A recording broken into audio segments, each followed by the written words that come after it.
Hello and welcome to Tomahawk Sports News.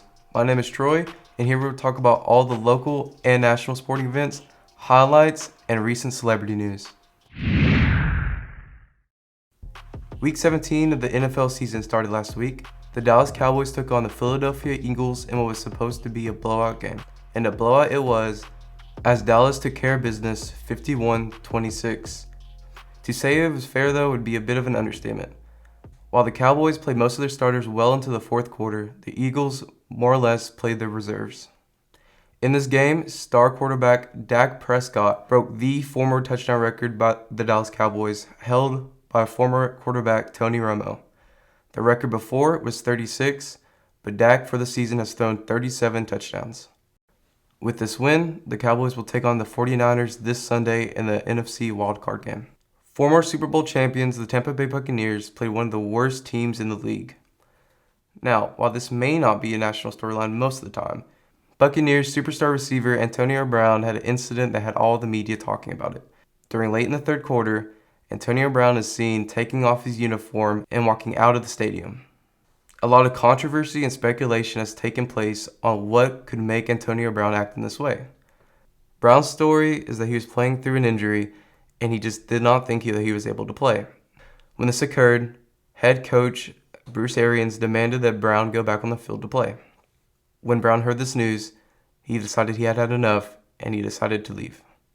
Since this incident, Brown has been cut from the Buccaneers and currently is a free agent going into the offseason. In the post-game interview after this incident, head coach Bruce Arians had this to say over it. Bruce, congratulations on the win. We want to talk about that last drive, but I have to start with, can you tell us what happened to Antonio Brown? Did he quit? I've never seen a guy leave a field like that, and is this the last strike for him? He is no longer a Buck. All right, that's the end of the story. Let's talk about the guys that went out there and won the game. Earlier in the NBA offseason, the Chicago Bulls and the Miami Heat participated in the free agency sweepstakes. While this isn't anything new from all the other 30 NBA teams, the NBA has found plausible belief for both teams to have violated the anti-tampering NBA policies. Because of this, both the Heat and the Bulls will have to forfeit their second-round picks in this upcoming draft. Breaking NBA history, future Hall of Famer Steph Curry has made the most three-pointers in NBA history. Steph Curry, making 3,018 three-point shots, has beaten former Hall of Famer Ray Allen's record. In local news, both the boys and the girls basketball team beat Bowie in what was to be a close game. The final scores would be 60-52 for the girls and 62-54 in favor of the boys. In recent celebrity news, Nikola Jokovic has been denied entry into Australia to perform in a tennis tournament. This all stems because of Novak filling out the wrong visa. Novak is currently ranked number 1 in the world by the Association of Tennis Professionals. Novak has been number 1 for a record total of 354 weeks and has finished as ATP year-end number 1 on a record 7 occasions. Going into the top 5 national plays of the week, we have Bengals receiver Jamar Chase catching a pass and running 72 yards for a touchdown. Here he just found Chase for the touchdown. Wow, Chase is on the case. At number 4, we have Cardinals receiver Jonathan Ward making an unbelievable contested catch. The pass interference rules apply to all players except the gunners. And the intended target here, Jonathan Ward, was not a gunner. Therefore, the pass interference call is against Nashawn Wright for the first down. At number 3, we have Andre Iguodala hitting a dagger three-pointer against the Jazz to put them away. Slide, Iguodala. Jab step on Gobert. Shot up and in.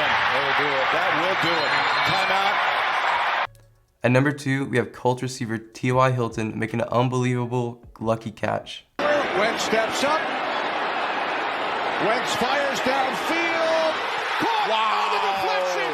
T.Y. Hilton. Touchdown. Finally, at number 1, we have sophomore player Jalen Smith putting Mason Plumlee on a poster. Fella.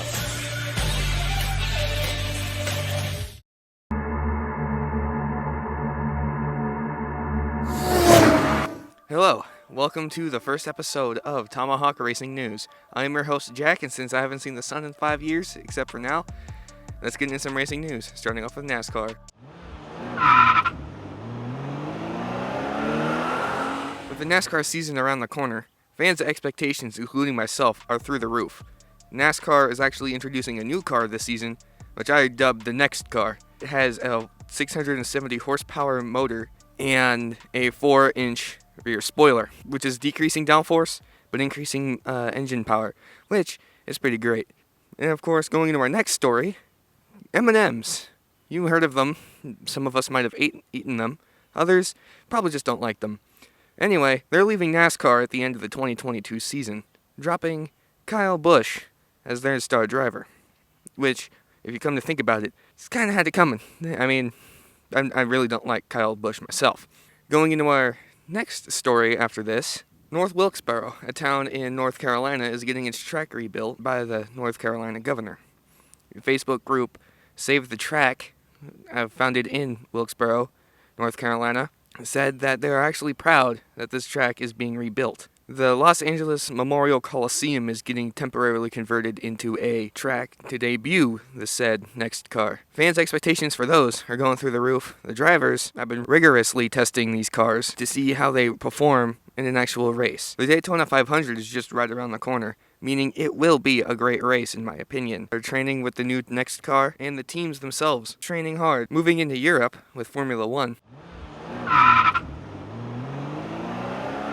our favorite crew and cast, in my opinion, for the new racing season. Also, last year, the final race was an eventful one. The qualifying grid consisted of Lewis Hamilton, a British driver, out in front, then Verstappen, second place. Those two drivers, with the help of Verstappen's teammate Sergio Perez, resulted in a pretty great strategic play. We'll be looking to hold up Lewis. I think it's best to do that. Lewis will be nervous at the back of the Red Bull. Then, a crash happened involving another driver on the field, causing a yellow flag for the whole track. After when the race restart happened, a lot of expectations were on Max Verstappen to dethrone Lewis Hamilton's 8 consecutive championship titles, which, if you come to think about it, had to be really hard and stressful on Verstappen.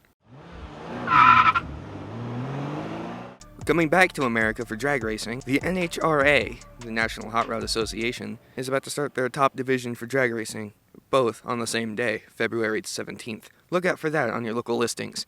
The top divisions for NHRA drag racing are Top Fuel Dragsters and Funny Car Racing. Both of them share the exact same motor, an 11,000 horsepower engine, capable of actually ripping your standard Ford, Mustang, Chevy Camaro, or Corvette in half as they explode after 4 seconds of racing, which is why they actually can go down the drag strip at like over 300 miles an hour, which is something I would kill to drive myself.